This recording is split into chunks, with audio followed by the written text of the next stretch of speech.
नमस्कार दर्शक बंधु केदार गौरी सीरियल आज आपण मैंने सबुठारु दमदार सबुठारु हाई वोल्टेज और भोपाल एपिसोड देखा पाइबे। प्रकृत में दर्शक बंधु से माधवीर काल पूरी आसला आउ से माधवी मरवाटा फाइनाल हो गला आउ ताकू मारिबो दिव्या। किंतु दर्शक बंधु एठी टिके अलग प्रकार ट्विस्ट आसीबो। एबे से लिप्सा जानी सारी से माधवीर मरिबार गुमर। लिप्सा चाहूला माधवी को ता रास्तार हटेवा पाई। आउ आज गुरुदेव यही कथा जितेबाला गौरी को कहे जे से माधवीर काल पूरी आसिले आउ ताकू तो झील दिव्या मारिबो।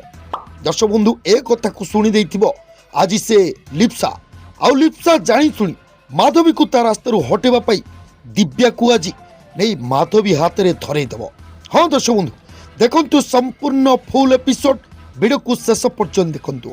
दर्शक बंधु लिप्सा जानी शुणी केदार को देहरे घसी हम जमीती गौरी आउ गौरी मन में केदार आउ लिप्सा प्रति किसी अलग धरणर चिंता पशु बोल कि तो दर्शक बंधु ए सब जिनस को मार्किंग करुथबो से माधवी जितेबाला घरे लोक समस्ते व्यस्त थे माधवी से लिप्सा को गोटे साइड को भिड़ी आनिबो आउ ताकू कहबो ए तू कौन करूचु निजे जानी पारुचु तो तू कौन मो पु केदार को एमिति अलग प्रकार टच करुचु। हाँ तू बोधे भूली जाऊचु केदार गौरी बिना अलगा स्वर्गर अप्सरा जदि आसे केदार गौरी बिना क्या भी आड़ आखिरे उंडीबेनी।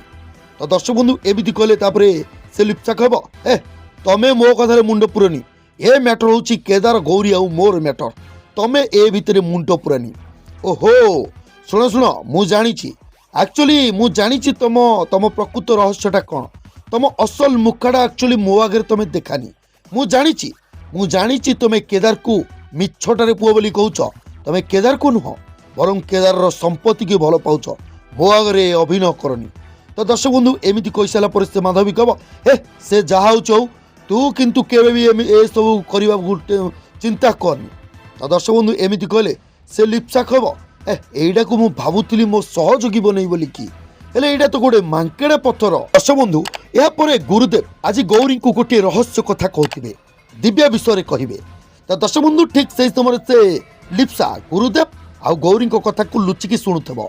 गुरुदेव गौरी को कह शुणमा गौरी मु तीनोटी लकेट आनी तो पाई शिविका पाई आउ दिव्या पाई खूब शीघ्र विमला जेजेमा प्रतिशोध पूरा हवा जाऊँगी। खूब शीघ्र से माधवीर मृत्यु हवा जाऊँगी आउ से माधवी केमिति मरिबो सेटा केही जानी परिबेनी। दर्शक बंधु ए कथा को लिप्सा सबकिछि शुणुव आउ गौरी कहे अच्छा गुरुदेव जदि विमला जेजेमा प्रतिशोध पूरा हम जदि माधवी खुड़ी मरबे ताले माधवी बड़ माँ जदि मरबे ताले मो झील किए एटा तो सामना को आसी जीव ना आउ मो झील किए मते तो मिली जीव ना। तो दर्शक बंधु एमती कहले गुरुदेव कहे ना माँ गौरी शुण तो झील किए सेटा मु तते कहि परिबिनी कि तते मु एथिरे कोनोसी प्रकार साहाय्य करि परिबिनी किंतु एति कहूची शुण विमला जेजेमांकर प्रतिशोध पूरा हम आउ माधवी मरिबो आउ शुण आउ गोटे कथा तते कहूची तो झील तते आज गोटे संकेत दब। तो दर्शक बंधु ए कथा को शुणी नब से लिप्सा कहब कौन है मत तो बहुत सहज हो गला थैंक यू गुरुदेव। अच्छा मु जानी नथिली ताले माधवी को मारिबो गौरी झील माने दिव्या एटा बोधे कहीं जानी नाहंती मत तो बहुत सहज हो गला माधवी को मो रास्तारू हटेबा पई।